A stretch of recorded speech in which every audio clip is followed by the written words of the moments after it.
Vamos a ver el tema de el cristiano ante lo incomprensible. El cristiano ante lo incomprensible. Esta lectura es particular. Si usted sigue la lectura y pone atención, quizá le parezca que Jesús es un poco grosero en su forma de hablar. Sé que esto suena como irreverente, que podamos decir que Jesús es grosero. Pero vea usted el texto y parece como si el Señor fuera grosero al hablar con esta mujer con la que establece un diálogo.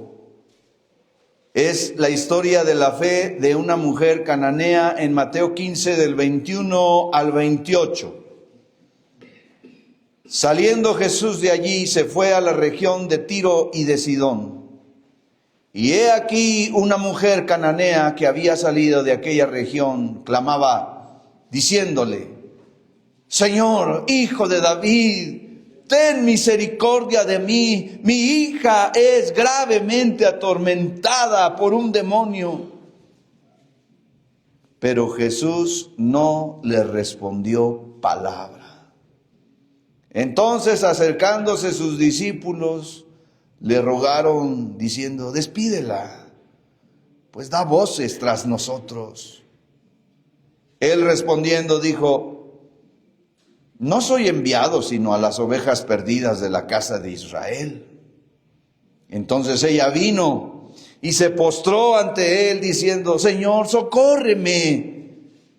Respondiendo él dijo, no está bien tomar el pan de los hijos y echarlo a los perrillos. Y ella dijo, sí, Señor, pero aún los perrillos comen de las migajas que caen de la mesa de sus amos. Entonces respondiendo Jesús dijo, oh mujer, grande es tu fe, hágase contigo como quieres. Y su hija fue sanada desde aquella hora. Incomprensible las palabras del Señor, incomprensible la condición de esta mujer, incomprensible también hasta nos podría parecer la forma en que esta mujer aguantó esas palabras que no eran fáciles de recibir de Jesús, porque hermanos, yo pienso que la vida cristiana no está libre de dificultades ni de situaciones que parecen que a veces no tienen explicación. Aún quienes aman a Dios y procuran vivir conforme a su voluntad, se encuentran en ocasiones frente a circunstancias que no logran comprender, oraciones que parecen no tener respuesta, pruebas inesperadas o silencios divinos que desconciertan el corazón. En esos momentos surge una pregunta profunda: ¿cómo debe reaccionar un creyente cuando no entiende lo que Dios está haciendo? En el pasaje que hemos leído encontramos la historia de esta mujer cananea que buscaba desesperadamente la ayuda de Jesús para su hija atormentada. Lo sorprendente del relato es que en lugar de una respuesta inmediata, ella enfrentó el silencio y luego el aparente rechazo y luego palabras difíciles de entender. Sin embargo, lejos de apartarse, esta mujer responde con una fe humilde y perseverante. Y este episodio nos enseña, hermanos, que la fe verdadera no depende de comprender todo lo que Dios hace, sino de confiar en su carácter, aun cuando sus caminos parecen misteriosos. A través de este pasaje podemos aprender cómo enfrentar las circunstancias de la vida que nos parecen incomprensibles, cómo pensar acerca de los planes incomprensibles de Dios y cómo la actitud del cristiano debe ser ante estas situaciones que son incomprensibles. Primero, número uno, la vida tiene circunstancias incomprensibles. Jesús aquí está dirigido, su misión era venir a los judíos y hacerles manifiesto que Él era el Mesías, el Salvador que se había prometido. Él les iba a salvar a los judíos. Pero Él decide ir a Tiro y a Sidón. Si usted viera el mapa de frente de Israel, Tiro y Sidón están a la izquierda junto al mar. Tiro y Sidón, aquellas ciudades clásicas de comercio, poderosas en un tiempo fueron del comercio. De Tiro y Sidón era donde se levantó esta malvada mujer, Jezabel, la mujer más malvada en la Biblia, y eran paganos, eran enemigos de Israel, de ahí surgieron los enemigos, de ahí se transmitió la maldad y toda esa idolatría que era contraria al pueblo de Israel, venía de Tiro y de Sidón. Pero aquí Jesús, vemos la intencionalidad de ir a Tiro y Sidón, porque el Señor se mueve a ciertos lugares y con ciertas personas porque quiere salvar. La salvación no es privativa de un grupo étnico o de una nación. Desde Abraham el Señor le proyectó su bendición para todas las naciones. Le dijo a Abraham: en ti serán benditas todas las familias, todas las naciones de la tierra, porque de todos esos grupos humanos iba a haber personas que creerían en Jesucristo, el que vendría como un descendiente de Abraham, el más importante descendiente de Abraham. Apocalipsis dice que Juan vio una gran multitud que no podía contar, de todo pueblo y de toda nación, y es por eso que su mandato, el mandato de nuestro Señor Jesucristo es: vayan, ustedes que han creído, vayan y hagan discípulos a todas las naciones, prediquen el evangelio. Algunas personas nos preguntan: ¿y ustedes por qué andan predicando el evangelio? ¿Y ustedes por qué quieren que se difunda eso? ¿Qué ganan ustedes? Bueno, no ganamos nada en el sentido de que por eso Dios nos vaya a dar un premio. Realmente el Señor ya nos ha dado salvación. Un día nos sentimos indignos delante de la cruz, rumbo a la condenación por nuestros pecados, para recibir el castigo que merecían nuestros actos, y el Señor tuvo misericordia y nos salvó, y nosotros entendimos eso. El Señor puso entendimiento en nuestra mente para poder entender que estábamos perdidos y que necesitábamos entregarnos a Jesús, y Él nos sacó de allí y nos levantó a una vida nueva, una vida para servirle. Y ahora, si usted y yo hacemos algo para Dios, para su obra, es por lo que Él ya nos ha dado, no por lo que Él nos dará, sino porque Él nos ha salvado, porque Él nos ha amado, porque tú nos has amado. Es que nosotros te amamos a ti primero. Y entonces cuando la gente dice: ¿por qué? ¿Qué merecen ustedes? ¿Por qué? ¿Qué van a recibir? ¿Por qué lo hacen? Bueno, también lo hacemos porque esa es una orden del Señor Jesús, que sus discípulos vayan por doquier y prediquen el evangelio y hagan discípulos y les enseñemos las cosas que están en su palabra, y la gente se ajuste a su palabra. Esa es la bendición que el Señor quiere derramar en todas las naciones. Pero vemos aquí una mujer no judía, era una mujer cananea.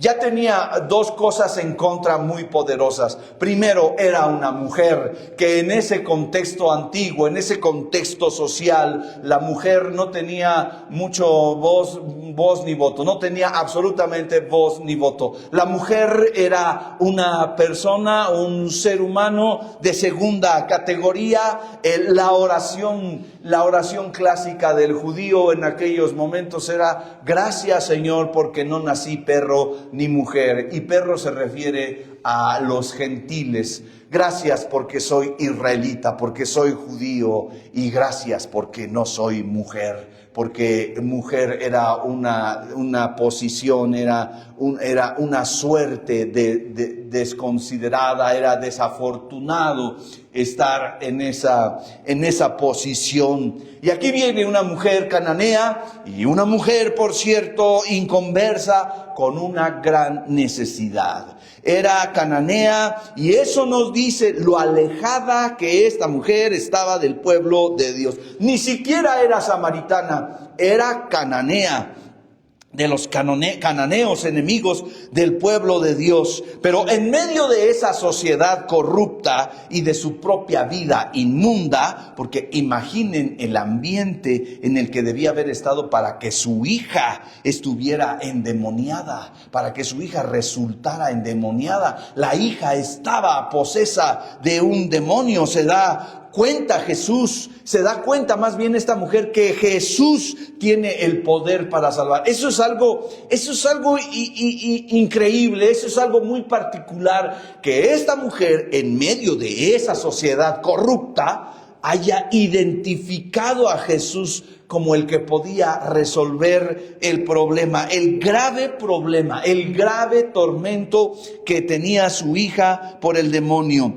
Y eso es algo de lo que muchos no se dan cuenta, y menos estando en un ambiente viciado. La gente en necesidad recurre a lo que sea para resolver su problema, su situación. Y esta mujer entiende que Jesús puede sanar enfermos. No solo puede sanar a algunos enfermos, sino que tiene potestad, autoridad sobre los demonios. Los demonios, quiero decirle, hermanos, toman el control de las vidas que no están rendidas al Señor. Esta mujer reconoce que Jesús, como el descendiente de David, porque como le dice, ten misericordia, ¿qué le dice? Hijo de David. Está reconociendo que Jesús es un descendiente, es el descendiente de David, es el descendiente señalado para ser el salvador del pueblo, porque la promesa y la profecía decía que un descendiente del rey David sería quien se sentaría en el trono y sería el Mesías o el Salvador del pueblo. Aquí Jesús, descendiente del rey David, no solo tiene el poder político que se esperaría de un hijo de reyes, sino que es el Salvador, un ungido, y que ese ungido es divino, es de Dios, porque también tiene dominio sobre los demonios. El demonio tiene poder para atormentar gravemente a los humanos. Solo la intervención divina puede derrotar el dominio del demonio. El demonio puede dominar la vida de los seres humanos en diversas formas. Cuando los hombres se van alejando de Dios, le van cediendo terreno al demonio y crece la oportunidad para que éste los domine. En este caso, hermanos, la situación parece haber escalado a una posesión demoníaca, donde la voluntad de la persona es como un prisionero que está desesperado por salir de su celda. Es un tormento. La persona presenta un desequilibrio en sus facultades mentales y motrices, con conductas que parecen irracionales, descontroladas. Los familiares que observan estas manifestaciones seguro que estarían muy atribulados por la condición de su ser querido, y más cuando nadie puede dar solución eficaz a tan penosa condición.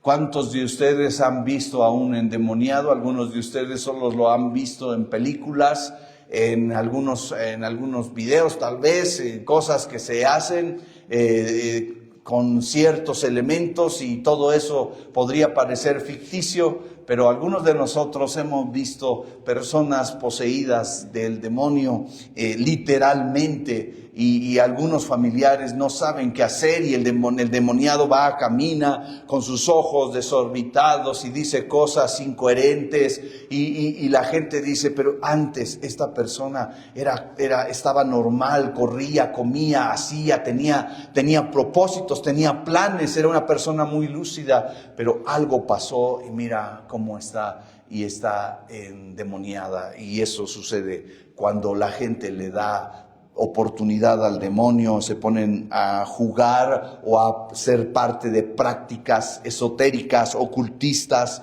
y entonces el demonio tiene abierta la puerta. Cuando una persona niega a Jesucristo, cuando una persona no quiere estar en la iglesia, no quiere leer su palabra, quiere andar en vicios, quiere andar en fornicaciones, quiere andar en todo eso, la puerta está abierta para que Satanás gane y gane terreno en su vida y finalmente capturar su voluntad para al último llevarla al suicidio. Y una vez que se suicida, entonces va al infierno para siempre.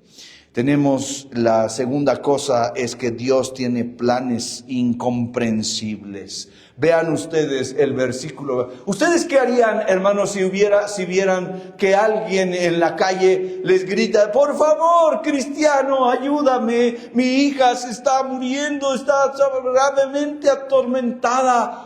¿Qué harías tú, hermano? ¿Cuál sería tu reacción cuando escucharas la gran necesidad de una mujer que está llorando, que está desesperada porque alguien le ayude con su hija? ¿Ustedes qué harían, hermanos? ¿Cómo reaccionarían a eso?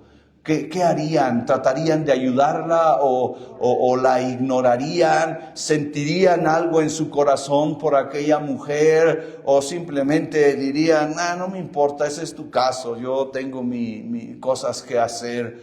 Pero vean ustedes en el versículo 23, el Señor Jesús dice que no le respondió palabra. ¿Sabes qué es duro a veces en la vida, hermanos?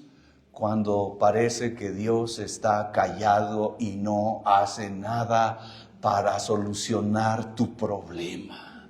Ya le pedí, ya le rogué, le dirigí mis oraciones, me he levantado temprano y estoy esperando por la respuesta de Dios, pero no hay ninguna palabra de Él.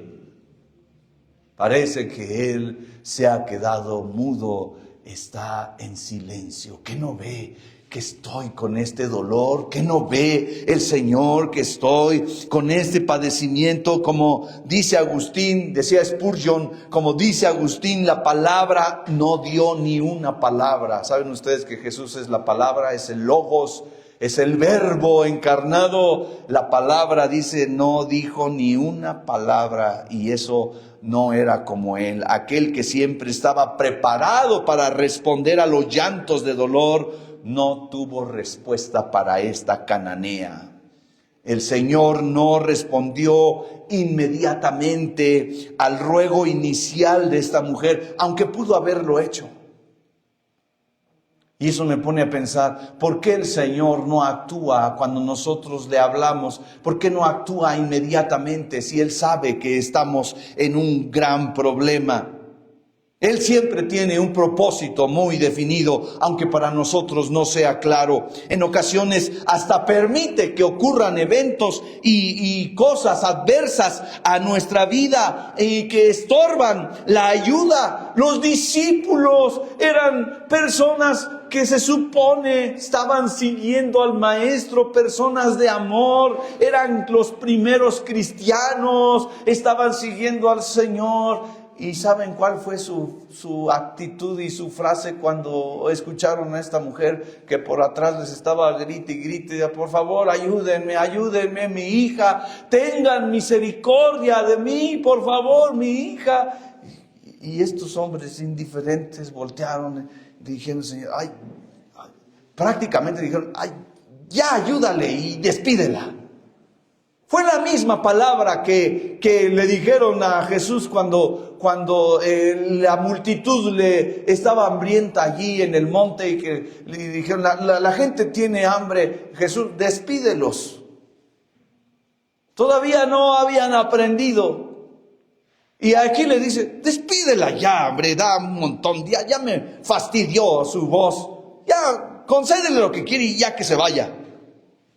Parece que ya les había fastidiado a que esta mujer estuviera rogando por ayuda. Hermano, ¿tú cómo actúas cuando alguien está en necesidad? Ay, ya me fastidió esta, ya me fastidió este. ¿Cómo actúas como cristiano? A veces Dios permite que la indiferencia de las personas sea sobre nosotros. Nos preguntamos, ¿por qué Dios lo permite? ¿No te has preguntado a veces eso? ¿Por qué Dios lo permite? ¿Por qué Dios permite esto? ¿Acaso a Él tampoco le interesa nuestra necesidad? No es eso. Él tiene un plan de acción que llevará a cabo a su tiempo. Su plan no coincide con el nuestro, ni su tiempo a menudo coincide con el nuestro. Por eso malinterpretamos su voluntad. Y luego su palabra no solamente a veces se queda callado, pero a veces también su palabra es en nuestra contra y sus reglas nos parecen inflexibles y sin sentido. Jesús le dijo, yo soy enviado a las ovejas de Israel. Como diciendo, tú eres cananea, ¿no? Yo soy enviado a los israelitas. Esa palabra de verdad está saliendo del Señor Jesús, que está escuchando que una mujer está en necesidad, que no está escuchando cómo le está diciendo que le ayude. Y él sale con una distinción étnica. No te puedo ayudar porque no eres mi paisana, no eres de mi país. Yo no he venido, el Señor, el Padre, no me envió a todo el mundo. Ahorita nada más es los israelitas. Yo he venido nada más a las ovejas de la casa, las ovejas perdidas de la casa de Israel. ¿Eso qué significa, hermanos? El Señor Jesús le está negando a la ayuda a una mujer que clama a Él simplemente por no ser israelita. Y luego en el versículo 26 le dice, todavía más, todavía otra palabra. Y ahora sí parece esto grosero, porque le dice, no está bien tomar el pan de los hijos. ¿Y qué? Y echárselo a los perrillos. Bueno, gracias que no dijo perros y dijo perrillos. A lo mejor era medio guanajuatense porque aquí los guanajuatenses nos dicen, tengo unas fotillos, dicen. Los perrillos. ¿Qué le estaba diciendo? ¿Cómo podemos interpretar eso, hermano? ¿A quién le está diciendo perrillos? Pues, y a la mujer que estaba escuchando no le estaba diciendo, es que tú eres una perrilla.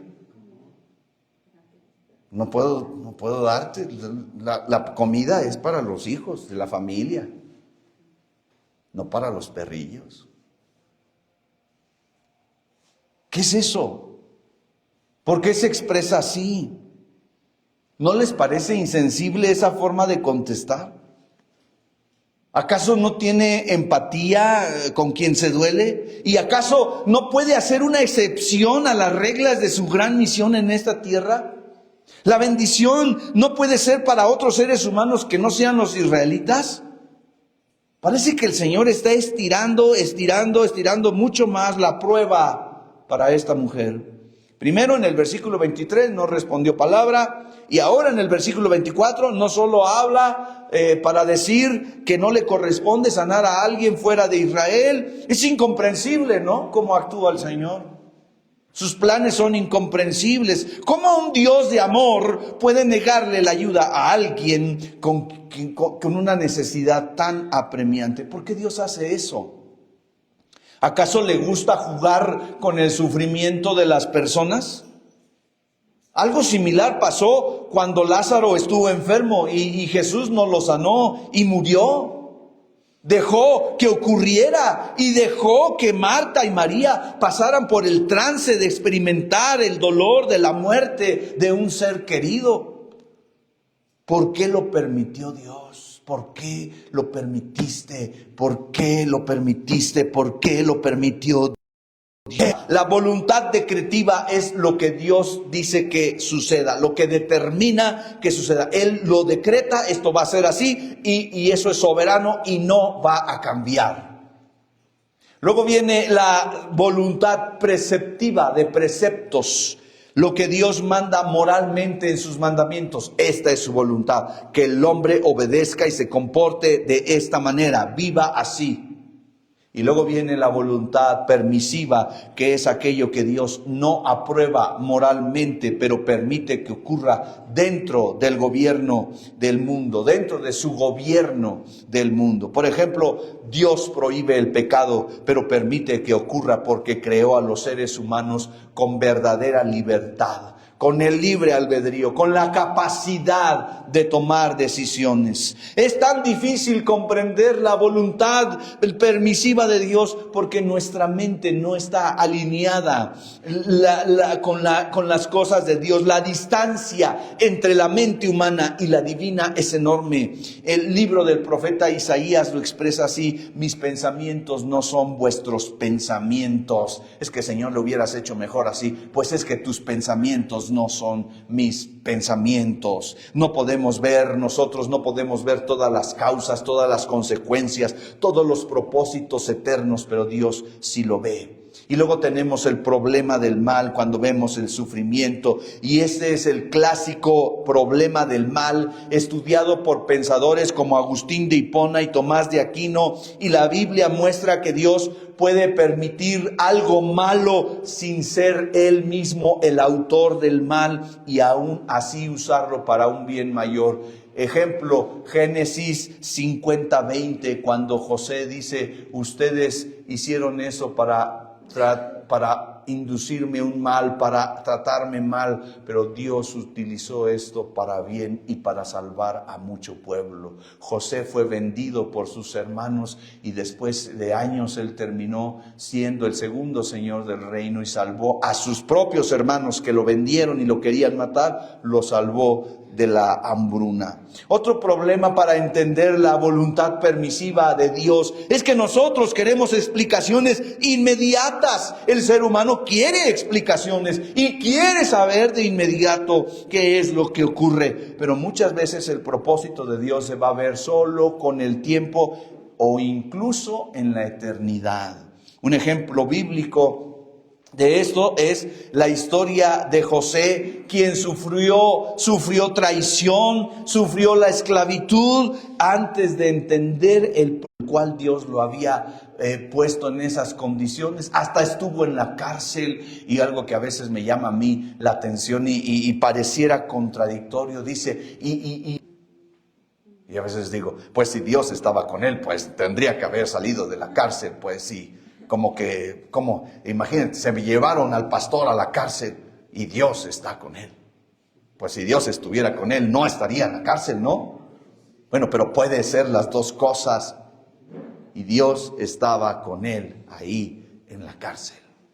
Y en la cárcel Dios tenía un propósito para él, porque de ahí iba a conocer a los servidores del rey que después lo traerían hacia el reino.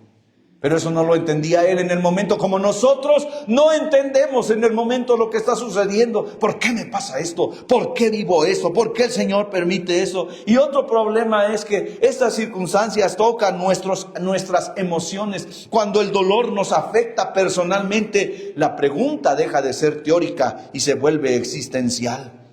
En ese momento hay una lucha contra el sufrimiento. Incluso el Job de la Biblia enfrentó esta tensión. ¿Cómo creer en Dios cuando estoy padeciendo el dolor y el sufrimiento? Y parece que Él está poniendo más y más castigo sobre mi vida. No entiendo lo que está pasando. Murieron mis hijos, se acabó mi patrimonio y ahora esta enfermedad. No entiendo lo que está pasando. ¿Y sabes qué? Una cosa también incomprensible, hermanos, es que Dios nunca le dio una explicación a Job del por qué le había sucedido. Como también a nosotros no nos debe ninguna explicación de lo que pasa. No vayas por la vida peleando como si Dios te debiera una explicación, porque no te la debe. Tú eres un pedazo de barro y Dios es Dios, soberano. ¿Quién eres tú para disputar contra Dios? Cuando Job quiso disputar con él, discutir con él, ¿dónde estabas tú cuando yo hice el mundo? ¿Dónde estabas tú cuando con mi mano hice las aguas del mar en un montón? ¿Dónde estabas tú cuando yo hice cómo iban a comer los animales y los monstruos marinos? ¿Dónde estabas tú? Y cuando él oyó eso, bajó su rostro y se quedó callado. No puedo disputar contigo, Señor, no puedo discutir contigo. El Señor nos da permiso de que nosotros expresemos nuestro dolor y le expresemos nuestro sufrimiento, pero tenemos que ser reverentes con el Señor y volver a eso. Y por último, hermanos, vamos a ver la actitud correcta ante lo incomprensible.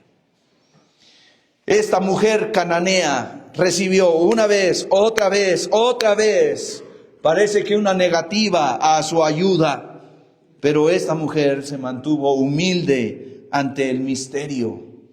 Reconocer que no todo puede ser plenamente comprendido en la vida.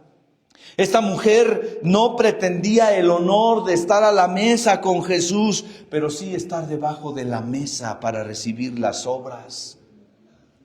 Ruega misericordia, misericordia es lo que ella rogó. Te pido por favor misericordia. Ella no se aduce mérito, ella no merece nada, sino que ella depende de la misericordia de Dios. Sería algo bueno para orar tú y yo, hermano, decirle: Señor, no merezco nada.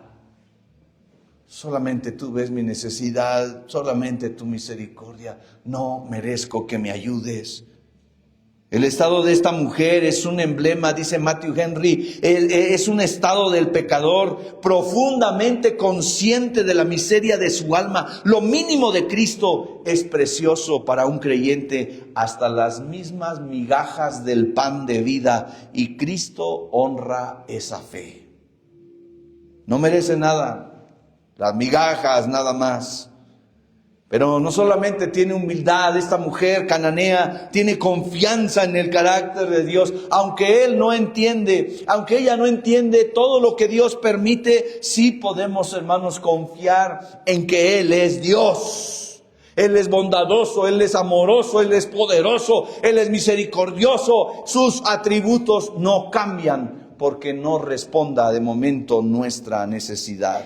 La carta a los Romanos 8:28 enseña que Dios obra todas las cosas para bien a los que le aman. Y esta mujer también nos enseña que debe obedecer la voluntad de Dios, aceptar la voluntad de Dios, secreta o permisiva de Dios. Nosotros debemos aceptar su voluntad. Nuestra responsabilidad no es descifrar todos los decretos divinos, sino obedecer lo que ya ha sido revelado. Y tener esa esperanza escatológica.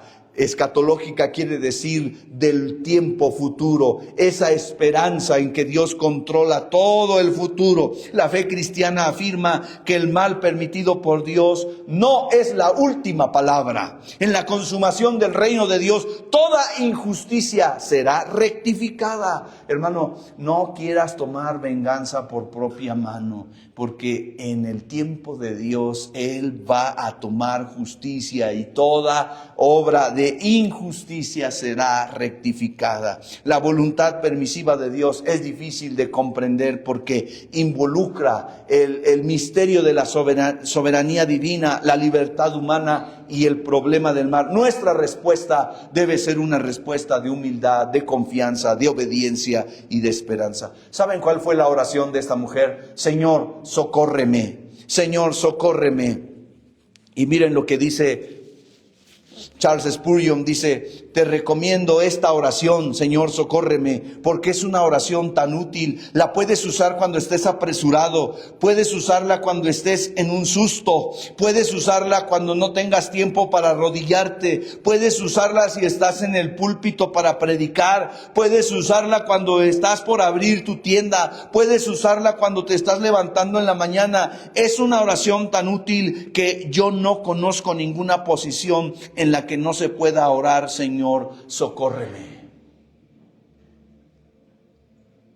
Es una oración que viene a mi mente cada vez que dejo a uno de mis hijos, cuando se van cada semana, digo, Señor, ten misericordia y socórrenos. Es una oración breve, porque no sabes lo que pueda pasar en el camino. No sabes si sea la última vez que nos veamos, pero Señor, socórrenos. Señor, ten misericordia de nosotros. Y cuando vamos llegando a un camino y entonces vemos una patrulla que está ahí, y varias patrullas, y Señor, socórrenos. Cuando está pasando algo que estás observando, Señor, socórrenos, ten misericordia de nosotros. La mujer se dirige a Jesús y clama a Él. Clama a Él, clamar a Él es levantar la voz, es gritar. Eso es lo que toda persona que enfrenta una situación grave debe hacer. Los problemas, hermanos, no nos deben alejar de Jesús, nos deben acercar a Él. Muchas personas se decepcionan y se desaniman porque las cosas no resultan como quieren, ni en el tiempo que quieren, y se vuelven contra Dios. Y hay algunos que se enojan contra Dios, otros deciden que ya no tiene caso ir a la iglesia, que ya no sirven de nada leer la Biblia ni orar. Tal parece que solamente han seguido a Dios por interés o en forma convenenciera. Si les iba bien en el camino mientras iban con Jesús, pues bien, le seguimos. Pero como les fue mal, Dios ya no es digno de ser seguido. No han comprendido lo que significa ser fieles, que implica la aceptación de que tanto en las buenas como en las malas debemos mantenernos en la fe de Cristo. A las parejas modernas les valdría bien entender el tema de la fidelidad. En las buenas o en las malas vamos a permanecer y vamos a buscar la voluntad de Dios. Pero estas personas no han comprendido. Y Dios a Dios, hermanos, no se le abandona porque nos haya ido mal, sino que precisamente porque las cosas van mal, debemos tomarnos del Señor con más fuerza, como el caso de esta mujer, clamar, insistir, buscar la intervención de Dios y recordar las palabras del profeta Habacuc que dijo: aunque la higuera no florezca, ni en las vides haya frutos, aunque falte el producto del olivo y los labrados no den mantenimiento, y las ovejas sean quitadas de la majada y no haya vacas en los corrales, con todo yo me alegraré en Jehová y me gozaré en el Dios de mi salvación. El Señor Jehová es mi fortaleza. Eso es fidelidad y gozo en medio de las circunstancias que nos son contrarias. Ella clamó, no le hicieron caso, ahora ella viene y se postra ante Él. Ella primero clama, grita, pide, suplica con intensidad, ahora viene y se postra. ¿Qué actitud debes tomar cuando tienes problemas? Tienes que venir y poner la frente en el piso y en una expresión de humillación y ruego. Y luego en el versículo 27 presenta su argumento ante el Señor y le dice: sí, Señor, pero aún los perrillos comen de las migajas que caen de la mesa de los amos. Y yo a veces me pregunto, ¿por qué el Señor? ¿Por qué no a la segunda? ¿Por qué el Señor tuvo que darle ese tratamiento? ¿No nos parece el Señor indiferente al dolor humano? ¿Por qué no actuó de inmediato? No era una necesidad menor. La hija estaba gravemente atormentada. ¿No les parece que algo similar ocurre a menudo en la humanidad? La necesidad se presenta, la gente pide y pide en oración que Dios intervenga para que dé solución y no sucede nada. ¿Por qué el Señor es así? ¿Quiere probarnos? ¿Quiere ver nuestro grado de fe? ¿Acaso quiere ver si nuestra fe es de ese tipo de fe que puede sortear los obstáculos? ¿O quiere que de alguna manera saquemos lo mejor de nosotros? ¿Será que Él quiere sacar lo mejor de nosotros? ¿No será que el Señor quiere que aflore o se forje un tipo de carácter más fuerte? ¿Acaso quiere que nos demos cuenta de que ese asunto que estamos viviendo es porque nosotros no lo buscamos reconozcamos, o quizá Él quiera comprender que esta situación en la que estamos sea que comprendamos que es algo que solo le compete a Él y no a nosotros decidirlo.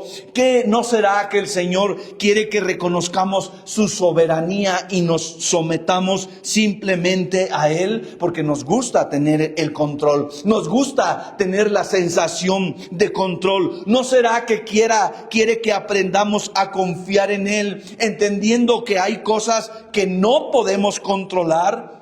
Y otra, ¿nos debe algo Dios? ¿Nos debe la sanidad? ¿Nos debe la solución del problema? ¿Nos debe responder inmediatamente? ¿Nos debe alguna explicación? ¿Nos debe algo Dios? ¿Está obligado el Señor a satisfacer nuestras necesidades y resolver todos nuestros problemas? ¿Me debe acaso algo el Señor? ¿O será que Él quiere que aprendamos a estar contentos aun cuando las cosas van mal? Dicen que el dolor es uno de los mejores maestros de la vida. ¿Cuál es la actitud que debemos aprender entonces ante la adversidad? Quizá una actitud más positiva, quizá aprender a ver las cosas desde otra perspectiva. En lugar de estar necios con nuestra óptica, necesitamos aprender a ser más pacientes, quizá más considerados.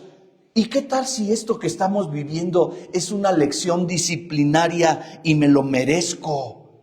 Cabe la posibilidad de que mi orgullo no me deje ver que lo que merezco que esto que estoy viviendo lo merezco por algo que hice en el pasado o porque fui indiferente en trabajar una área de mi vida, una área de mi carácter.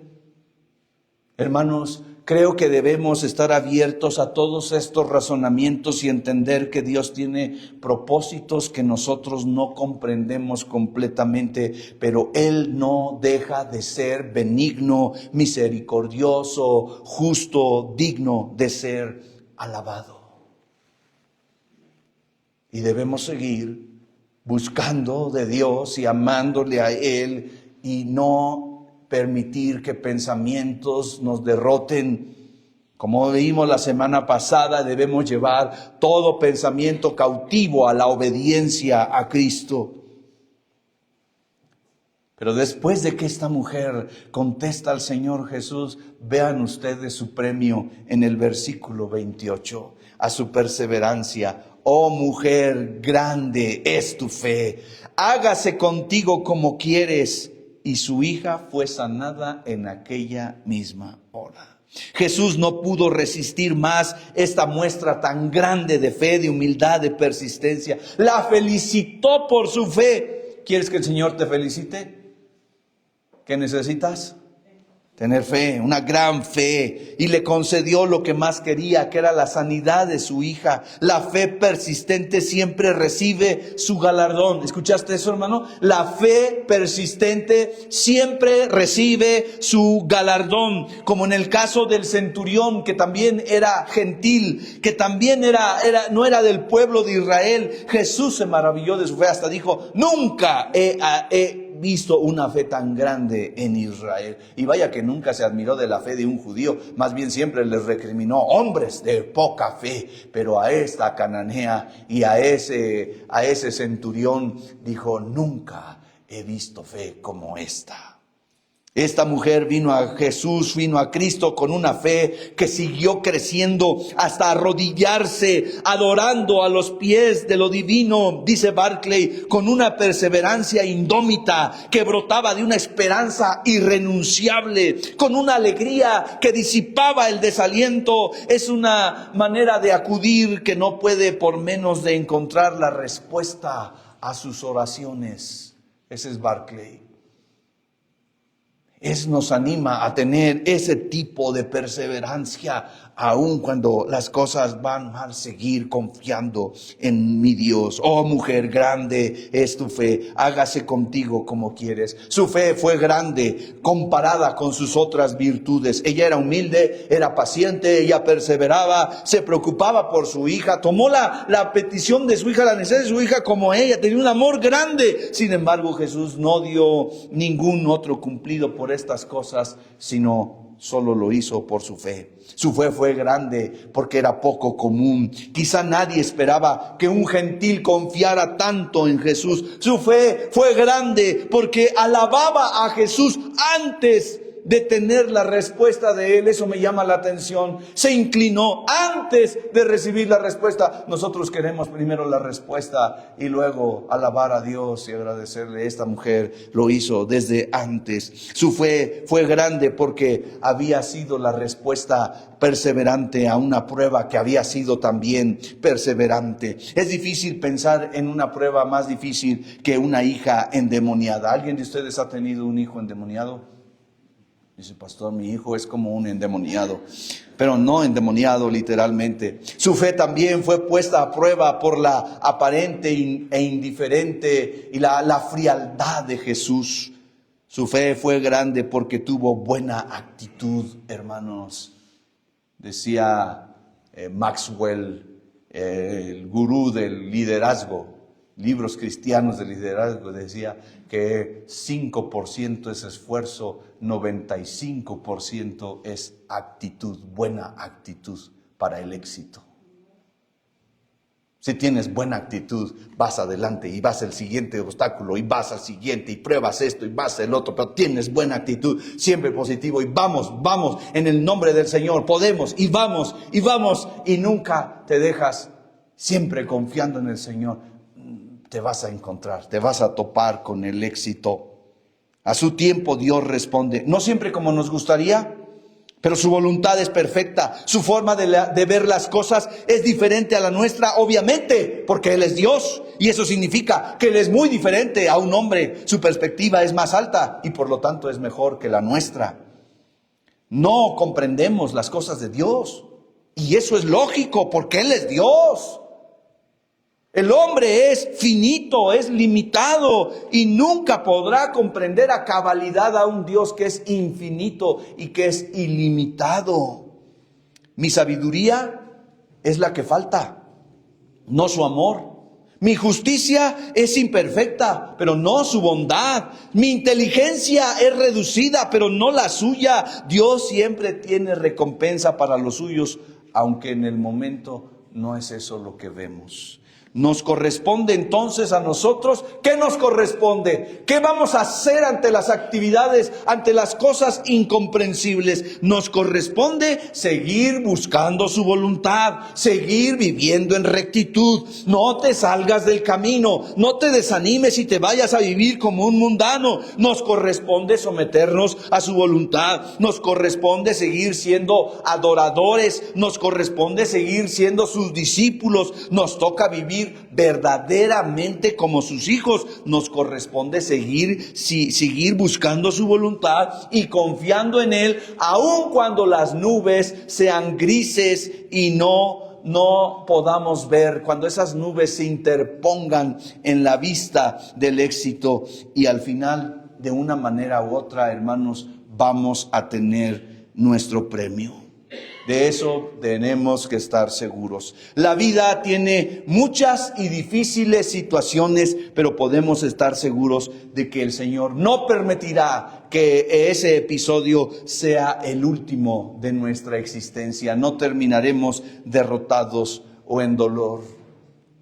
Y cuando estaba yo escribiendo esto en mi sermón, estaba pensando en nuestra hermana Patti Campos, que está muy debilitada por la enfermedad, y quizá ella sea llamada al Señor en unos pocos días, no lo sabemos. El Señor es poderoso, puede levantarla de ahí, lo ha hecho antes y lo puede hacer ahora, pero también el Señor puede que la lleve con Él. Pero sabes, el episodio que nosotros estamos viendo en el lecho de dolor, en la cama, no es el último para el creyente. Ahí no terminará su existencia, porque el Señor siempre tiene un premio para todos aquellos que persisten en la fe de Jesucristo. Hágase como quieras y fue sanada. Oh, qué maravilla es la palabra de Dios al final de esta historia. Hágase como tú quieres, y esa es la confianza, hermanos, que en medio del sufrimiento, el esfuerzo, las espinas, las adversidades y el dolor, el Señor está con nosotros. El Señor vivió un Vía Crucis. Si tú hubieras visto al Señor Jesús caminando allí con la sangre y las heridas y la cruz, no dudo que varios que lo vieron allí dijeron: esto va a acabar, esto se va a acabar en unos momentos, que algo pase y que podamos rescatarlos de ahí del Vía Crucis. Pero fue caminando con dolor, con esfuerzo, con sudor, con lágrimas, con la sangre, y llegó allí, y entonces lo clavaron y podían oír su expresión de dolor, y lo levantaron en la cruz, y luego lo vieron cerrar los ojos y morir, y vino la oscuridad, y entonces algunos de ellos dijeron: esto se acabó. De hecho, después de que el Señor Jesús murió, muchos se volvieron a sus actividades, se olvidaron del mandato que el Señor les había dado, se volvieron a su vida normal porque ellos pensaron: ya, esto terminó. Pero hermanos, el Señor Jesús es la prueba de lo que vive ahora el cristiano. El Vía Crucis no es lo último. Detrás de la Vía Crucis viene la cruz, y luego la tumba, y luego la resurrección gloriosa. No termina ahí. Después de todo lo que vivimos en esta vida, el Señor se levantará como poderoso gigante y nos llevará con Él, nos levantará con Él para darnos un final glorioso. Y es por eso que yo canto al Señor, hermano. Si no tuviéramos esta esperanza, si no tuviéramos esta seguridad de que el Señor nos da en su palabra y reafirma en nuestra vida, entonces ¿para qué venimos aquí y cantamos y escuchamos la palabra? ¿Para qué venimos? Seríamos un montón de tontos cantando nada más porque alguien no es vivo y no nos da vida eterna y no tiene para nosotros preparado un lugar. Pero por cuanto su palabra es verdad y Él no ha fallado ninguna de sus promesas, creemos lo que Él ha dicho y tenemos vida eterna en Jesucristo. Concluyo. La experiencia de la mujer cananea nos recuerda que muchas veces Dios obra de maneras que no comprendemos en el momento. Su silencio, sus pruebas, sus caminos inesperados parecen desconcertantes, hermanos, pero nunca son arbitrarios ni carentes de propósito. Detrás de lo incomprensible siempre está la sabiduría perfecta de Dios.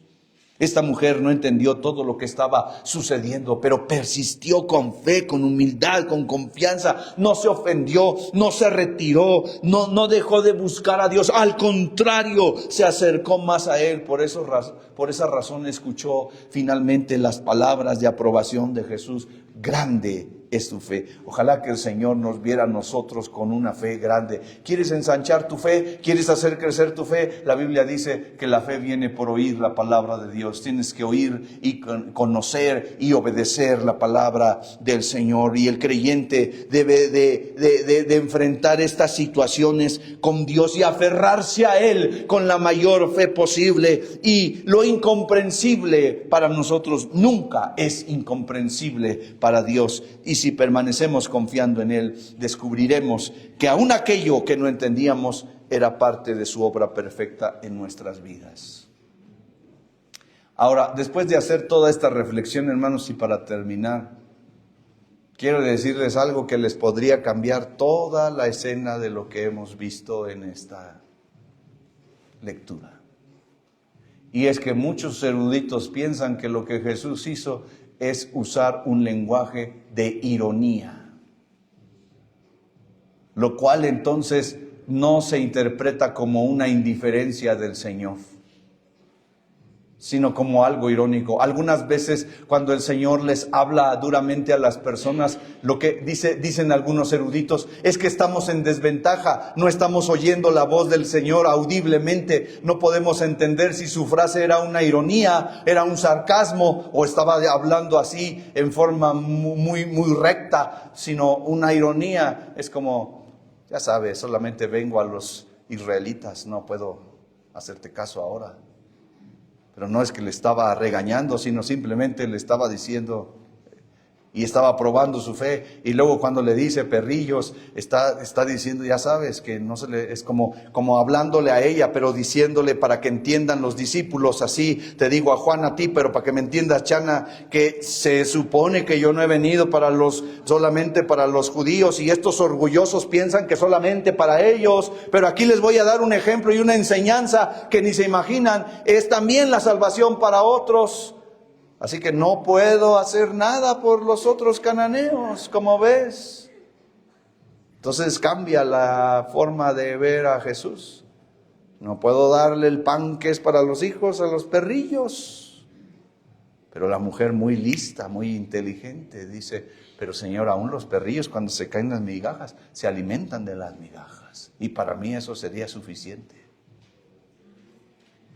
Es una maravilla la palabra de Dios. De todo podemos aprender en su palabra. Vamos a orar, hermanos, y cierre sus ojos, incline su rostro y hable con Dios en esta hora. Hable con el Señor, bendígalo a Él y hable con Dios. Tal vez algo de lo que se dijo aquí esta mañana tenga que ver con su propia experiencia, con algo que usted está viviendo o con algo con lo que usted ha estado batallando. Usted puede hablar con Dios allí en voz baja, solo moviendo sus labios, poniendo su mano en su corazón y diciéndole al Señor, Señor, por favor, perdóname y ayúdame, socórreme, necesito de tu intervención. Quiero esa perseverancia que esta mujer tenía, Señor. Ayúdame a tener una actitud positiva, creyendo siempre que tú eres el mismo hoy y ayer y por los siglos de los siglos, Señor. Tú no dejas de ser bondadoso, tú no dejas de ser amoroso, tú no dejas de ser Dios. Por las cosas que pasen en este mundo, tú eres Dios y eres digno de ser alabado, de ser exaltado, Señor. No hay nadie como tú, Padre Celestial. Te adoramos y bendecimos tu nombre. Señor, ayúdanos en nuestras necesidades, por favor, y ayúdanos a perseverar en la vida, aun cuando haya silencio, aun cuando pensemos que tu palabra no es tan benéfica o tan alineada para ayudarnos, Señor, a confiar en ti a pesar de las cosas. Tú eres nuestro Dios, te amamos y bendecimos tu nombre, te exaltamos porque tienes nuestra vida en tus manos. Y te amamos también y te adoramos porque sabemos que tú tienes un final glorioso para tu pueblo, para tus hijos, Señor. Algo que ni siquiera entendemos, ni siquiera imaginamos será lo que estaremos contigo cuando todo esto acabe en esta tierra. Tú tienes grandes y preciosísimas promesas para nosotros. Te adoramos, Señor. Bendecimos tu nombre en Cristo Jesús. Amén.